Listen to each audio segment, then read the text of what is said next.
Hello. Hi everybody and welcome to another episode of Samut Sari Conversations with Mimi, Season 2, Hello. Hi. Good morning. Good evening. Good afternoon. wherever you are. So, I have here again my better half. His name is Jarvis. And like I told you in a previous video that I will be inviting him to discuss with me a lot of the issues that we will be talking about for season 2. So in a previous video, we explained to you the reasons why we moved from the Philippines to New Zealand. So this is part 2, why we moved from New Zealand to Australia. Can you give them a little bit of a history why we decided to do that? It was 2013, and during that time, the earthquake at Christchurch happened, wherein a lot of people and also Filipinos died during the earthquake. And we were not expecting that the earthquake to happen in Christchurch. Actually, we're expecting the big quake to happen in Wellington, where we were living before, because Wellington is in the fault line, and they're already expecting the big one to happen anytime soon. So the one in Christchurch, during that time, there were no recorded fault line in Christchurch. That's why some of the Christchurch people say they're blaming the Wellingtonians why the earthquake happened to them. But yeah, because of that, although it happened in Christchurch, there were also a lot of earthquakes happening in Wellington as well, but not that big. Although the earthquakes were not big, there were still a lot of buildings that had to be abandoned and we call that declared by the government as not suited for the people to go in. So even 5-year-old buildings, you can already see a lot of cracks out from the outside. So we said, when we went to New Zealand, we never thought that Wellington is in the fault line. So that's why we bought our first house, our property there. So we were already convinced that we're going to retire in New Zealand. But when the earthquake happened, we had a second thought. But before that, a year or 2 years before that, my brother was already convincing us to move here in Australia because they said, it's a better country. It's a better country. And I told my brother, we've already settled down. We've already bought a house, so we're very much happy in kids, New Zealand. The kids have also grown in New Zealand. They studied most of their elementary years in New Zealand. Yep. And so when the earthquake happened in Christchurch and also some earthquakes in Wellington, during that time, Mimi was employed in the hospital, and they always do a lot of drills or regular drills on if an earthquake happens. So they already been briefed that the big one will happen anytime soon. So Mimi knows the extent of the potential situation or what needs to be done. And obviously, as health workers, we are the ones in the front line. So most likely, I won't be with my family when the earthquake hits. And in Wellington, there are a lot of areas there that before the big earthquake happened, before like hundreds of years ago, those areas were not there. It was below the sea level. And when that big one happened 100 years ago, those areas went up. And now the current areas that went up, there were already a lot of residential houses. So they say that anything that went up during that big quake 100 years ago can potentially go down again. And the main road that goes toward the city from our place, before that, that road was not there. But because of that big quake, that place went up and that road was constructed. So But anyway, Papa, at least 7 years after we Mm. moved from New Zealand to Australia, no big earthquakes have occurred. yep. So they're very lucky. They tell us there are still some little quakes, but not scary enough. So to us, it's still a good decision to move because we don't have any relatives But during that time, in Wellington. when the earthquake happened, the price of the property went down. So when we left New Zealand, the property that we bought, we were forced to sell it for a loss because the property went down because of the earthquake. Mm. But yeah, So is the earthquake the main reason why we moved? I think that's the main reason. Okay. Plus, during that time, Mimi already had problems with her work, and I The think only solution for me was to leave my job and look for another job. It's time to move on. Okay. In short, it was time for me to move on, and I was the first person that arrived here in 2013, and then the rest of the family followed me in 2014. So it didn't take them long to follow me. When I found a job, I got accepted, and I also found a place for us to stay.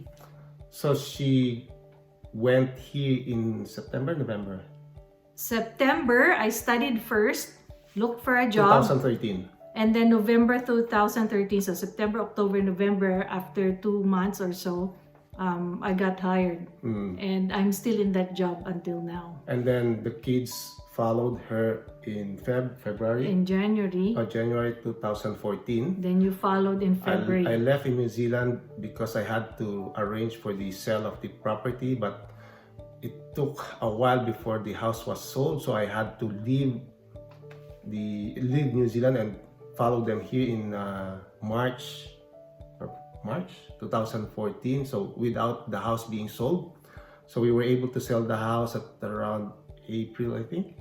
Okay, so yeah. So he looked for a temporary job, and he got his real job in May. So my first job here in Australia was in a vegetable farm. We were harvesting vegetables, and it was really like a laborer's job, a Laborer's farmhand's job. Yeah. So I worked there for 2 months, and I was very fortunate that I was able to get this job that I've got now. It's a full-time permanent job, and now from there, we've been very blessed. So so that's the reason. Those were the reasons why we moved, and obviously we want to give the children more opportunities to choose their schools, because Australia obviously is a bigger country compared to New Zealand, so you have more options for your university schooling, or in the Philippines we call it college education. But during the time that, because I arrived here in Feb or March, so I had no job from March, April, May I think for a month. I had no job for a month, and then I got this job in the vegetable farm. I went there for 1 month, but the salary that I was not getting was not really that great. So we had to really budget our money because the kids were going to an exclusive school and a Catholic school, so we had to pay fees and everything, and then we still need to pay for the rent. And the thing is, I'm not sure if we got savings during that time. We probably have some savings. A little bit, but it was really running out fast. So there was a time that I asked myself, was this really a good idea to come here? Because it's just like a punch in the moon. Okay, so we just keep on praying and hope God will give us a better job. And yeah, after 2 months, I was able to get this full-time job, which pays really well. So maybe you're wondering, did we get tired of moving countries? Philippines to New Zealand, New Zealand to Australia. What was that like for you? The process of always moving. It was not really that. On my case, maybe I'm used to moving houses because when we were kids, we move a lot. Like His family moved a lot. So I think we moved 5 or 6 times when we were in the Philippines from Makati to Mandaluyong to Marikina, then to Marikina again, then to Las Piñas. In my case, I moved houses within the same locality in Los Baños. So what is good about Mimi, she was able to maintain her circle of friends. Me, I don't have any circle of friends. I forgot them already. He can't, so the problem is the kids, we were thinking if we stay in one place, definitely they will also have a stability in terms of their circle of friends. But one advantage of having moved different countries is that they're more open in terms of their mindset. They're not fixed in terms of certain ideas. They're more accepting. The disadvantage is, for example, they already like their life in New Zealand, they already have their friends, and then they got scared that they might not find good friends here, but eventually they found good sets of friends which they have kept throughout the year. So the thing is, when you move from one country to another, there's always the fear of the unknown. What are you going to do? How are you going to survive those challenges? What approaches and strategies are you gonna make in order for you to get over those bumps and those challenges? But they say the kids are always, like, they easily adapt, unlike the adults. But there was a time, I remember, our youngest, when we went to New Zealand, she doesn't know how to speak English. So she said, hindi ako marunong mag-English. Okay? And then, after 1 year, 2 years, she no longer know how to speak Tagalog. Yes, we can understand Tagalog because obviously English is the first language in New Zealand, and all her friends are Kiwis, white kids. So she identified with them and their language. So she kind of forgot about the Filipino language. But the eldest daughter of ours, although she does not really speak Filipino or Tagalog that much, she still can understand and speak if she wants to. And it's only the second child who's trying harder to learn and understand Tagalog. But the language is not an issue for us. Whatever language they want to use, that's it. So the other disadvantage of moving from one country to another is the sense of identity. Who are our kids? They have Filipino parents. So here in Australia, we call ourselves people who were born overseas. You were born overseas, you're not born here. But who are they as a person? Do they still consider themselves as Filipinos, as New Zealand citizens, or do they think like Australian kids? So that's one of those dilemmas that kids who move a lot have their sense of identity. So they're always telling us, Mom and Papa, this should be the last move. We need to have our roots somewhere.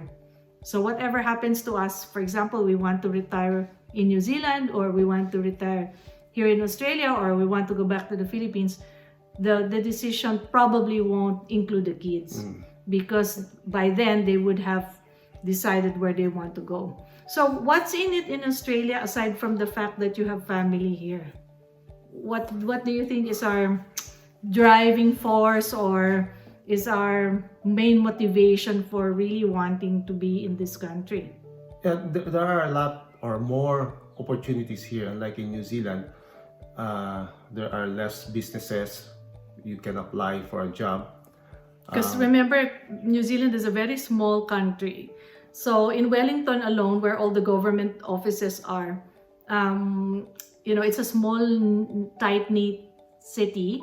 So everybody almost knows everybody. You can go around different government offices, but you can't go anywhere else once you've transferred from one job to another. But don't get us wrong, because New Zealand is a really good country.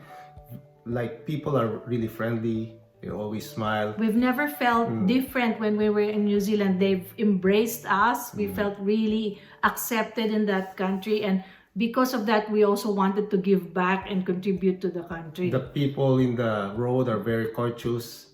Here, in New Zealand, you won't hear honking sound of the cars here, you always hear. It's because of, obviously Australia is 5 times, 6 times, 7 times, maybe 10 times bigger than New Zealand, and population wise we are more multicultural here. It's a melting pot of different cultures. Because of that, you have to really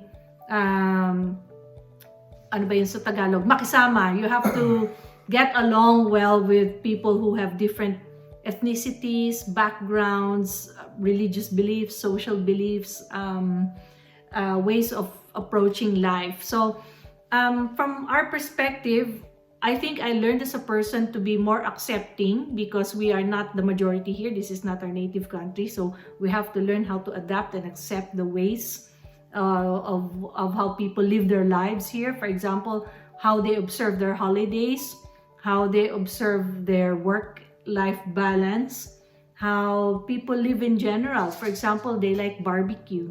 Barbecue like, going out in your backyard and flipping burgers, sausages, and anything inihaw. In New Zealand, during summer, they also like that, but they also have crabbing. They also like fishing. So those are things that we didn't really do in the Philippines, because in the Philippines, more Filipinos like malling, going to the malls, shopping, which is not necessarily how people spend their time here. So the other challenge is, how do you balance the lifestyle that you've grown up with versus the new lifestyle that you are embracing now. And then obviously, the other thing that we will probably discuss in another video is the dilemma of raising your children. We will talk about that in greater detail. So I think the lesson that we learn from moving from one country to another is that although it's challenging, we can do it. Basically, those moves, I did most of the organizing. That's why he said it was not too stressful for him.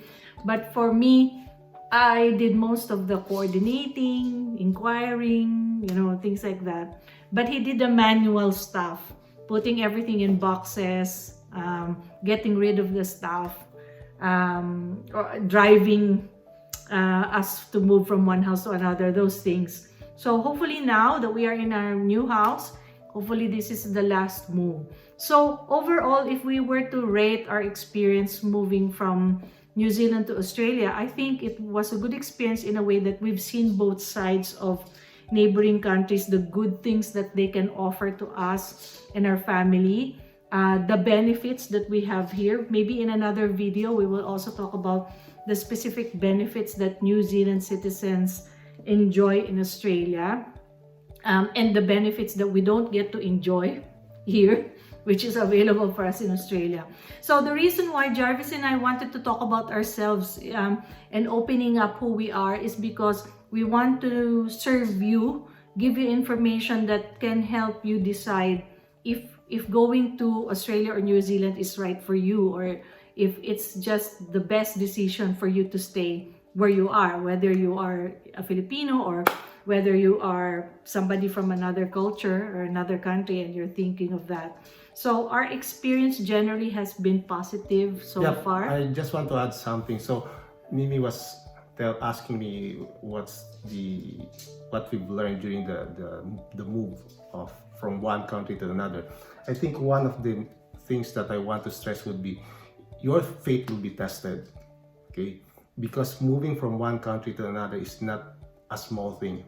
There will be a lot of problems that you're going to encounter, and there will be times that will be discouraged. Okay, so definitely your faith will be tested. You'll ask yourself, or you question God, why did you let me go here? What's my purpose? Okay, so but if you pray for this thing, you ask for it, then if God gave it to you, then it could be for your own good, so that the bad things that were probably happening during that time is just to make you stronger, make you a better person. So don't give up, and you'll see the light at the end of the tunnel eventually. So like I said, it's going back to the fear of the unknown. You'll never know until you actually experience something. It's just like giving birth. What does it feel to give birth? You don't know it until you experience it. So those who are, because the other reason why we made this video is that we have a lot of friends or other people asking us the same question. What is it like to live in a different country for good? To leave your own country, the Philippines, and why did you say that that's the better country? Well, you don't know really that the country you're going to is the best country for you. What you need to do is learn how to adapt in that new environment to make it work for you. Because we've seen some Filipinos who tried New Zealand, have lived there for only a few weeks, and then they couldn't get over their lifestyle in the Philippines, or they can't get over the sadness that they feel being away with their family, or they can't get over the new job, the adjustments of the new job that they have.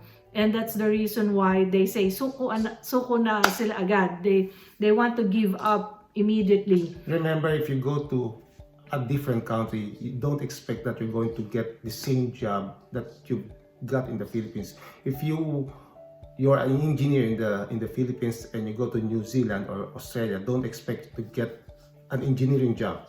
You must start as a casual, most probably, because you need to gain experience. And a lot of companies here don't just hire people without experience or like local experience, not necessarily engineering job. But maybe you can get a job with some specific skill set that is required of an engineer. For example, Jarvis is a graduate of agriculture in the Philippines. He also had an opportunity to become his own manager, boss, businessman. So he knows something about managing people. He knows about delivering products. He knows about packaging the products. He knows about marketing. He knows about the different aspects of running a small business. But the first job that he got was from a farm. Remember, here in Australia, he was a farmhand. It has something to do with vegetables. So in his CV, we created a CV for him to match the requirements of a laborer who just has to chop the vegetables from the ground and put it in a container all day long, okay? From field to crate, and those crates will be delivered somewhere else.